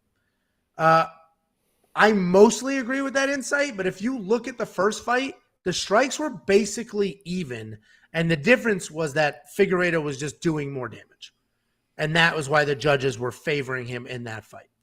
And I mentioned the point deduction, so that would have been a win for him. Otherwise, the second was very, very one-sided. Figgy gassed hard. Moreno controlled the entire thing. Figueiredo has the power and did have grappling success in the first two fights, but grappling is exhausted. I want to go Moreno here. I did go Moreno when I broke this down early a few weeks ago, but I have since seen Deiveson Figueiredo's Instagram and his interviews, and he has changed his life, and that dude looks like he's in the best shape he's ever been in. And honestly, he's the more talented fighter. He's the better fighter. Cardio is his biggest issue, and if he has fixed even 25% of the cardio, I think he beats Brandon Moreno. So Figueiredo's my pick, but I will be watching weigh-ins very closely to see what he looks like. And I know Moreno's a popular pick here, but the reality is Deiveson Figueiredo's the better fighter, period. And it's just, will his cardio hold up or will it not? Because I think we all agree, if his cardio is there, he wins every single time they fight. What do you think? I disagree. It's kind of funny the embeddeds have started this week, and the second embedded, these guys couldn't be further from each other in like personalities. It's kind of like the same thing with the heavyweights. You have the Gane, the destroyer, and then you have Francis, kind of the destroyer, the intimidating figure, and you have Gane, that's happy-go-lucky guy. This is kind of the same thing. You have Deiveson Figueiredo, God of War, just KOing people, knocking out people. You have Brandon Moreno just kind of playing with Legos. Hey, how you doing? How's it going? Just the nicest dude in the world. That amplified in the second episode of Embedded. It starts off with Brandon Moreno, his daughter's birthday party, he's hitting a pinata, everyone's having fun, and then it goes directly to Deiveson Figueiredo at a gun range where he sets up a Lego UFC belt because Brandon Moreno loves Legos and just starts destroying it with a gun. It's just so funny the way they set up that shot because the difference of personalities. I agree. I was on Figure. I was kind of on the opposite side here. I was on Figgy kind of the whole way lead up to this fight because I agree. I think that he's overall better fighter, and if his cardio is there, I think he wins the fight. You saw that in the first fight. His cardio was there. It kind of looked like he was going to gas, but he got his second win. He looked great, and he won that first fight, even though it was a draw. And then that second fight you mentioned, he just looked awful. And I agree. It looks like he's keeping his weight down. He always, and somebody mentioned in the chat, I think it was Mbe, he's always shredded, right? I mean, that guy is always going to be shredded, but he looks even more shredded. He looks kind of like that a couple days before weigh-ins, kind of shredded, kind of a week out. I think he's keeping his weight low. I think he's really being on top of this. I think he was in a camp with, he stayed with Henry Cejudo and stuff, so I think he's taking it very, very seriously. With that said, Jesse told me it's not Viva la Mexico, it's just Viva Mexico. In that embedded I mentioned, Brandon Moreno showed up to training, put on a Michael Jordan jersey and started hitting mitts. He is the most confident, humble dude I've ever seen in my entire life. The confidence is there. I love throwing the Jordan jersey on. I'm Brandon Moreno now all the way. I'm going to put money on him. I like him to win this fight in just typical Brandon Moreno fashion. I think he just toughs it out and finds a way to win. And he has Marcelo Rojo in his corner. He was at his daughter's birthday party, and there's nobody better to have in your corner than Marcelo Rojo. Yeah, maybe Henry Cejudo might be a little better to have in your corner. But do you like him enough for the $8,500 in DraftKings? Oh, he's going to be in my lineup. Yeah, it's funny because the last fight, everybody was like, double up DraftKings, double up DraftKings. It'll be a war like the first one. But these guys have screwed everybody. In the first fight, there was no winner. So just to clarify, that first card, I did double them up. I'm the only person to have a flawless card. I went 4-0-2. That's incredible. Anyway, no winner, so nobody got the win points. And then the second go around, everybody doubled up. And it was, Brandon Moreno scored some points, but Deiveson scored almost nothing because he did nothing. So either way, it's an interesting fight. I'm looking forward to it, and then hopefully this is the end of it. If Figueiredo wins. And the weird thing is, too, is Deiveson is probably the overall better fighter, but sometimes you see what happens, even with Nunes leaving ATT allegedly, is sometimes you can adjust too much when you lose, right? So it was a bad fight. He lost. Sometimes you can adjust too much and try to do things a little bit too different that's uncomfortable for you, and that's when you really find yourself in some trouble. So we'll see how he reacts to losing that second fight. Yeah, he almost didn't have a care in the world that week, and he seems very different now. So I like Deiveson. You like Brandon Moreno. I think we all can agree it should be a close fight, and they're evenly matched. And all of our the thread here is accurate. I think Deiveson's the better fighter. You think Brandon Moreno is the fresher, more creative fighter, and we'll see what ends up happening. I think this entire fight literally comes down to Deiveson Figueiredo's cardio. The whole fight. There's nothing Brandon Moreno can do if Deiveson Figueiredo is in phenomenal shape. So, DraftKings, I will probably spend the $7,700 on Figueiredo. And Monkey Knife Fight, 101 strikes is not that many if you think this goes 3 rounds. And the round line here is 3 instead of 4, which is interesting. Do you think this is a decision or close to it? Yeah, but both these guys are tough. I think that the finish was an anomaly. I think this is much more like the first fight, kind of back and forth. It'd be interesting to see if there is more grappling on either side because they're both good grapplers in their own right. So, but I still think it's a more play. Yep, I agree. I think this looks a lot closer to the first fight. Sorry, these smaller guys, because I keep forgetting that this is a 5-round fight. So, these smaller guys should be able to blow through that. Yep, I like the more here as well. Go to wewantpicks.com/MKF. It's daily fantasy. It's a ton of fun. It's super easy. All you need to do is say more or less on how many strikes these guys will land in their fight. And if you're right, you can triple your money. You want to put a few of them together, you can 25 times your money. Ton of fun. wewantpicks.com/MKF. And if you want 50 free bucks and you want to play around with some of the round lines, the round line right now is at 3.5. It's almost even money. I would hit the more on that. I'll see what that looks like tomorrow. I would hit the more on that. And I would go to wewantpicks.com/bets. Jump in the bet online probably, or bet US usually has better odds. Make a deposit, then come back, let me know, and I'll send you 50 bucks as a thank you. Next up, at UFC 270, we have the main event of the evening. A lot of hype coming into this fight. There's conspiracy theorists out there saying the UFC is not promoting this because they don't like Francis. I don't know how people could say that. I've seen more ads for this pay-per-view than anyone I could remember in recent history. We have Francis Ngannou defending the true heavyweight championship belt against Ciryl Gane, who has the interim heavyweight championship belt. Francis Ngannou is 16-3 overall, 5-0 in his last 5, coming off of the knockout win over Stipe Miocic to win the belt. Ciryl Gane, 10-0 overall, and he's coming off of the absolute destruction of Derek Lewis. A lot of people's read here is that this is just power versus technique. Francis Ngannou hits super hard. Ciryl Gane's got cleaner technique, and that's it. I disagree with that. I think there's a lot more to this than that. Francis Ngannou is absolutely the scariest guy in the division. He has all the power of Derek Lewis, but he also has technique. He sets up his strikes. He's got a little more volume, and he'll actually work towards something instead of just waiting and throwing wild. He only averages about 2.5 significant strikes per minute, so it's not incredible volume, but he's much more accurate, much more precise. Most people assume that if you take Francis down, you can ride out a win there. But in the 4 fights that he was taken down, he won 3 of them by stoppage. And in his last fight against Stipe, not only did he defend the takedowns, but he actually reversed one and then just took Stipe down from there, dominated the position, reversed it, bang, I'm in control now. His power was on point. His takedown defense was on point. And I don't know how anybody could watch that second fight with Stipe Miocic and leave it thinking that Francis Ngannou was just a power puncher. I don't know how you could possibly do that. Ciryl Gane is identical to Francis in stature. Statistically speaking, they're the same height, they're the same weight, same reach, all the things. But he's a very different fighter. He does not have the power that Ngannou has, but he is a much more technical striker who has high volume and a well-rounded arsenal. He will kick, he will grapple, he'll play the best in and out game in heavyweight history. His striking differential is very impressive at 5-2, which means he's hitting his opponents 5 times for every 2 strikes that he gets hit with. And that just speaks to how incredible his footwork and his movement is.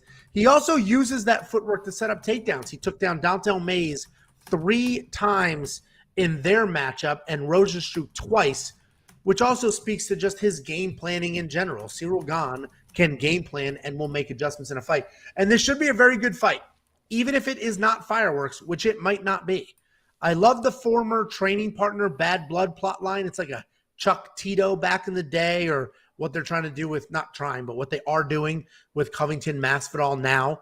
I also love the clash of striking styles. And a lot of people are comparing this to Gane versus Lewis. Power versus technique. We just saw it a few months ago, and a lot of people are comparing that. But Francis, I said he's more than that. He's more than a one-punch puncher. He's got very good takedown defense. He's an accomplished kickboxer, and he's way more than just wait for one-punch knockout. He's way more than that. A big deal was made of their training footage, and if you watch it, you'll see that Francis was working some techniques, had some kicks in there, he had some movement, where Gane was working a very heavy touch-and-go game. But my biggest takeaway from that footage, and this is what it is, it was just training footage, light sparring at that. My biggest takeaway from that footage was that Francis Ngannou had no care whatsoever what Ciryl was throwing. He just walked right through whatever Ciryl was throwing at him. And yes, it was light sparring, but that means he got into that habit. That means he also did that in their heavy sparring sessions. So, it may literally mean nothing. I've managed fighters for a very long time. I've seen a lot of sparring sessions. Some matter, some don't. And Francis has been saying that footage is nonsense. So, listen, the reality is it is a very technical kickboxer versus a much more powerful kickboxer, but they're both very well-rounded. I originally was going with Francis to win. If you watched our early breakdown a few weeks ago, I picked Francis to win. But this whole issue that Francis has with the UFC, it's just getting worse and worse. And I just feel like so much is going on in that guy's head right now. He's defending himself against the training footage. He's talking about his former coach is a snake, and my therapist told me to stay away from him. He's talking about, I'm never going to fight for the UFC if they're only going to pay me $500,000. He's talking about, I want to go to boxing. And these are all things he's talking about leading up to a title defense against his toughest opponent and his first title defense. And for those of you who don't know, the way championship clauses work, so this is Francis Ngannou's last fight on his contract. If he loses this fight, he is 100% free and clear. There's just like a 30-day or 60-day match period where if he gets offered a contract, the UFC can match it. But if he wins this fight, sorry, Jacob, this is long, but if he wins his fight, the championship clause continues, so he cannot leave. There's not an end to that. So the pay for his next fight, A, he's locked into another fight, and B, the pay for his next fight is already established, and he's made it very, very clear he hates the pay and doesn't want to fight for that. So I think Francis is the better fighter, and you guys jumped down my throat when I said that. I think Francis is the better fighter. I also think it is in his best interest to lose this fight, because if he loses this fight, he will get offers from everywhere for every amount of money that he could possibly imagine getting. Bellator will offer him a ton, boxing, everybody will offer him stupid money. And I'm not saying he's going to throw the fight. I'm just saying there's a lot going on in his head, and losing the fight is the best thing that could happen to him, as ridiculous as that sounds. So here's a crazy conspiracy theory, and then I'll let you go. I would love to see Francis Ngannou beat the brakes off of Ciryl Gane and then just kneel down and tap out. Let himself out of his contract. Let the world know that he was the better fighter. That would be the most spectacular thing to happen in the history of combat sports. Ciryl Gane's my pick because of all the drama. I do think Francis, on a good day, happy, no issues, wins the fight. What do you think? Ciryl Gane's going to lose the fight, and I think the only way that I think this is the way that Ciryl Gane is going to win the fight, because I think if he dances around and does the Ciryl Gane thing for 5 rounds, I think it works for some other people. Against Ngannou, I just don't think it's going to work. I think eventually those shots are going to land. Derek Lewis obviously wasn't able to get in there, but Francis Ngannou is a much better fighter than Derek Lewis, even though Derek Lewis somehow beat him because they were both scared of each other. But technically, Francis is a much better fighter than Derek Lewis, and like you said, I don't think they're familiar with each other. He's not going to be scared of the power. I think if you try and just do your thing for 5 rounds, you're eventually going to get caught and you're going to get knocked out.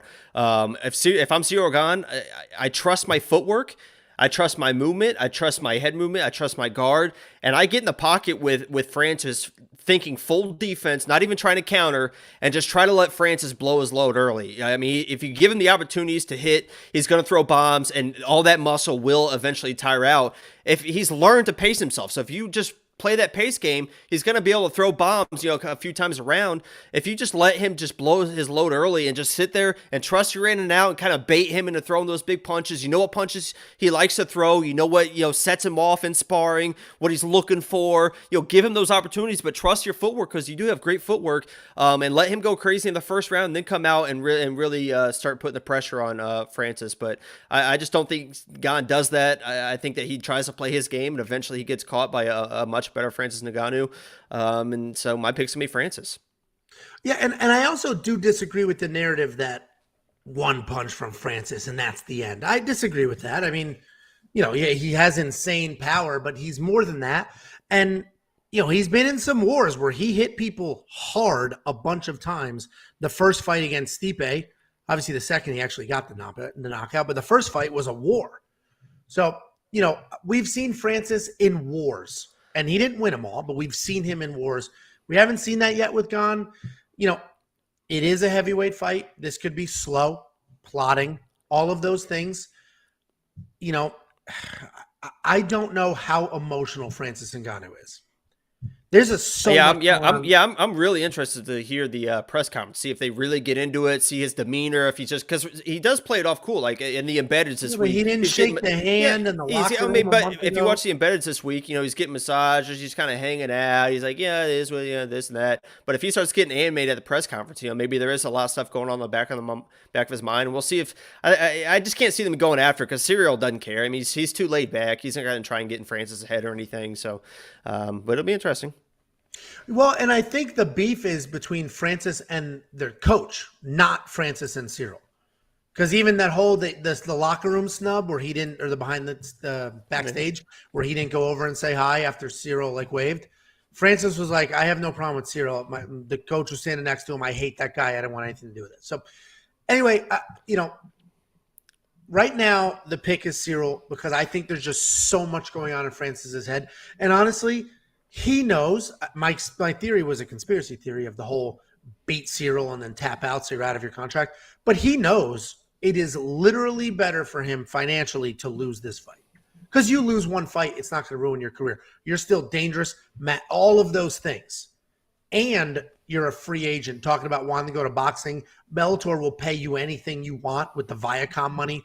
So I think Ciryl Gane is unbelievably talented. He's dancing around. We had Dean Thomas on our show a few months ago hanging out, and we asked him about this, and his pick was Ciryl. My friend Dean. I totally understand why everybody thinks Ciryl will win. I think Francis on a good day would probably win, but I don't think it's a good day. There's too much drama. What do you think of DraftKings? I mean, $7,800 for a guy with the knockout power of Francis Ngannou. I don't know how you don't have him in your lineup. I understand this could be a boring fight and Ciryl could dance around, but I mean, it's just that knockout power, and he's got other tools as well. I mean, he's very skilled everywhere. So, and he's gonna be my lineup. exactly. He could listen. It's not the craziest thing in the world if Francis Ngannou wins a decision.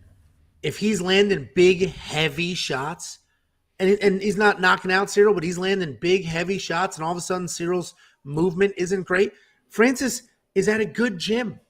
And you know what? They might be like, leg kick the shit out of him. Leg kick the shit out of Ciryl Gane, and let's see if he's still going to dance around.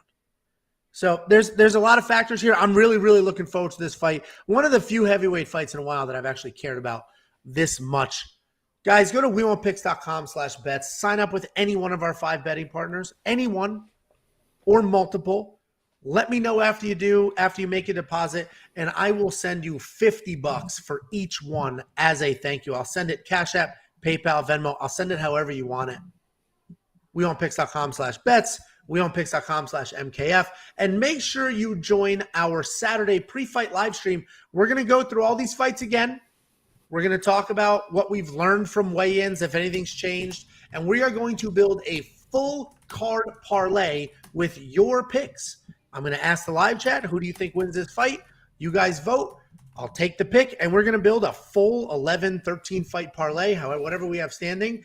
And if it hits, the money goes to the members of this channel. So click the join button below to qualify. Join the live stream on Saturday to make sure that your vote is counted. And hopefully you'll split some money. I messed with some parlays today, picking all the favorites, every single favorite. $10 bet paid out like $1,500. No, $1,800. Picking a mix of favorites and underdogs, it got up to $27,000. So a couple different options. wewantpicks.com/bets for all the things. Thank you guys so much for the watch. And we will see you on Saturday for our pre-fight breakdown. And we'll put out a DraftKings video, a Monkey Knife Fight video, and a betting guide later this week. And before I drop, I forgot to mention I do have a bet on Francis Ngannou. I have Francis Ngannou wins inside the distance, decision, no action. So if Francis Ngannou knocks out Ciryl Gane, I get paid at -105. But if he loses a one-sided dance-around decision, I get a refund, and nothing happened. Monkey Knife Fight, probably more. I think this goes a few rounds. What do you think? More More it is. See you guys on Saturday. Thank you so much for the watch. And take all of this live chat conversation and go to the Discord. There's a link in the description. 100% free. We're not charging people for our stuff. Free Discord, link in the description. Take the conversation there. See you guys on Saturday.